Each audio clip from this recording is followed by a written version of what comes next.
안녕하세요. 대단히 반갑습니다. 스피를 읽어주는 남자 자한형 이종수입니다. 이번 시간은 272번째 시간으로 선택의 가치판단이라는 스피를 읽어드리도록 하겠습니다. 선택의 가치판단. 인간은 그 어떤 도전에 대해 반응하고 자극하게 되며 어떤 때는 굴복하고 또 한편에서 도피하며 또 한편으로는 극복한다. 자신에게 주어진 상황을 이용할 수도 이용당할 수도 있다. 사람의 모든 것을 알려 하지 말고 차근차근하게 서서히 알려고 노력해 나가는 것들이 중요하다. 안개 속에서 옆에 있는 샘을 잡지 못하는 목마른 사슴처럼 우리도 그렇게 삶을 살다 간다. 그 속에서 우린 그 사슴을 조롱하고 비웃는다. 그러나 과연 자신은 그런 사슴보다 나은 삶을 살고 있는가? 생의 해결점이 바로 옆에 있고 자신의 내부 속에 있는 것을 알면서도 우린 그것을 정확하게 발견해내지 못한다. 그것을 우리는 추구하고 달성하려는 목표로 삼아 살아가는 중생에 불과한 것이다. 그런 것들을 터득하기에 얼마만큼 우리들의 전력을 다해 노력하는가 하는 것이 우리의 삶의 가치를 결정하는 지표가 된다. 대인관계에서 얼마만큼 성공하고 입심양명해서 얼마나 돈을 얼마나 건세를 그런 것들은 우리들의 진실된 가치를 평가하는 기준이 될 수 없는 것이다. 그러나 그와 같은 이상과 그와 같은 진리를 믿으며 현실을 살기에는 너무나 생은 메말랐고 각박해졌다. 그것에서 문제의 소지가 있고 갈등과 번민의 현주소가 있는 것이다. 선택은 인간 각자가 하는 것이다. 그렇게 살든가 저렇게 살든가 그것은 우리의 문제고 선택이다. 그것이 옳다 그러다를 떠나서 우린 우리의 이상을 알고 있다. 하지만 세상은 그것을 실현하도록 쉽게 놓아주지 않는다.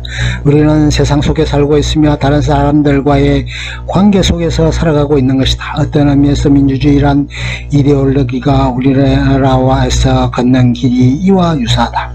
어떤 이의 말처럼 미니스커트를 입은 민주주의가 그 가장 주된 장점을 은폐시키려고 치마를 끌어내리며 손으로 무릎을 쥐고 있는 어처구니 없는 양상을 보여주고 있는 것이다. 세상은 사람과 사물로 관계지어져 있다. 유기체적으로 얽혀있는 그 속에서 각자가 그 자체로서 의의를 가지고 있다. 그러나 그것은 객관적으로 평가되기도 하고 주관적으로 결정지어지기도 한다. 소위 말하는 신념과 상황의 문제다. 자신은 이렇게 하여야 하는데 상황이 그렇지 못하다. 인류 역사는 그 모순이 극복되고 상황에 굴복하지 않는 신념과 확신을 통해 진리가 발견되고 발전되어져 왔다. 한편에서 과연 진리나 그것과 같은 확신 혹은 역사를 움직이는 힘 혹은 각 개인의 자부심 혹은 좋은 평판, 명예, 칭찬 등이 각자 인간 자체와 어떤 연관을 갖는 것인가? 즉 세상에서 좋게 평가되어지고 옳게 판단되어지는 것들이 개인 자신에게 어떤 의미를 가지게 되는가 문제이다. 진실되고 가치 있다고 생각되는 것이 만약에 시대가 바뀌어짐에 따라 새로운 평가를 받게 된다면 어떻게 되겠는가? 즉 과거에 선량하고 옳다고 여겨졌던 생각들이 후세에 전도되어 악덕이 되어진다면 과연 우린 어떤 지표 아래서 생의 문제를 선택해야 하는가? 여기서 우리의 가치 기준과 설정이 어떤 의미에서 상대적이고 일률적임을 면치 못한다는 것을 알 수 있게 될 것이다. 그때까지 즉 어떤 사실에 대한 반대 의견이나 반대 가치가 더 옳았다는 것을 알 수 있을 때까지 어떤 결정을 내려야 하는가. 참다운 가치 설정을 위해서 일반적으로 말해지는 것으로서 문제되는 것이 소위 말하는 진리의 문제이다. 보편타당하고 결코 변하지 않고 확실한 그 어떤 것에 우리의 선택을 결정하게 된다. 그것에서 그와 같은 절대적 진리나 보편타당하고 절대불변의 기준이 선정되기까지는 기존의 체계에 얽매일 수밖에 없게 된다. 그러나 그것이 분명 틀렸다고는 할 수 없으나 변천될 것이 확실해진다면 그렇게 결정하고 그것에 따라 행동한다는 것은 잘못된 것임이 분명하다. 인간의 본질의 문제인데 과연 그 인간 존재가 무엇을 어떻게 하며 어떤 방향으로 행동해야 하는가는 하는 문제로 귀결되며 이때까지의 서술도 바로 그것이다. 자신이 옳다고 판단되는 것에 따라서 혹은 자신의 양심에 의해 하늘의 향해 한 점 부끄럼 없을 만큼 떳떳하게 그렇게 행동하는 것만으로 모든 문제가 해결되는 것은 아니다. 인간 그 자체에 대한 결단이 없이는 불가능해 보인다. 선택을 하고 그것이 올바른 길이었던가 하는 것에 그것은 추후에 세월이 지난 후에야 겨우 알 수 있을 뿐이다. 예전 프루스트라는 시인이 가지 않는 길이라는 시가 있었다. 인생의 갈림길에서 자신이 선택하지 않은 길에 대한 회한을 가지고 그렇게 갔더라면 자신은 어떻게 변화되었을 것이라고 추억하는 장면이었다.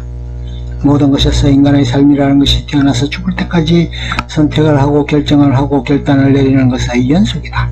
그것에서 어떤 것이 바람직했고 정확했으며 올바른 길이었는가 하는 것은 결국 자신들이 최후의 순간에 자신의 생을 되돌아보았을 때 그때의 결정이 어땠는가를 가늠해 볼 수 있을 것이라고 여겨진다. 아무튼 항상 주어진 여건과 상황 속에서 최선이라고 여겨지는 것에 결정을 내리고 선택을 해야 할 필요가 있을 것이다. 그것이 자신에게 불이익으로 작용하고 어떤 때에는 잘못된 결정이었다 하더라도 최선의 선택함에 주저함이 없었다면 회한을 가질 필요는 없으리라. 아무튼 선택의 가치를 판단에 신중을 기해야 하고 그에 대한 가치 판단도 공정하고 객관적으로 이루어져야 할 것이다. 어떤 이는 그렇게 이야기하기도 했었다. 인생이라는 것은 B와에서 시작해서 D로 끝나는 부분에 C를 하는 것이 인생이라고. B는 출생을 이야기하고 D는 죽음을 이야기하고 C는 초이스, 선택을 이야기한다고 한다. 결국 인생은 선택의 연속이고 선택이 우리의 모든 것을 결정하게 된다는 그런 것으로 이야기되는 부분들이다. 결국 선택은 우리의 결정에 따라 달려있고 그것은 우리의 인생관에 의해 결정이 될 것이다. 끝. 좋으면 좋아요, 구독 눌러주세요. 감사합니다.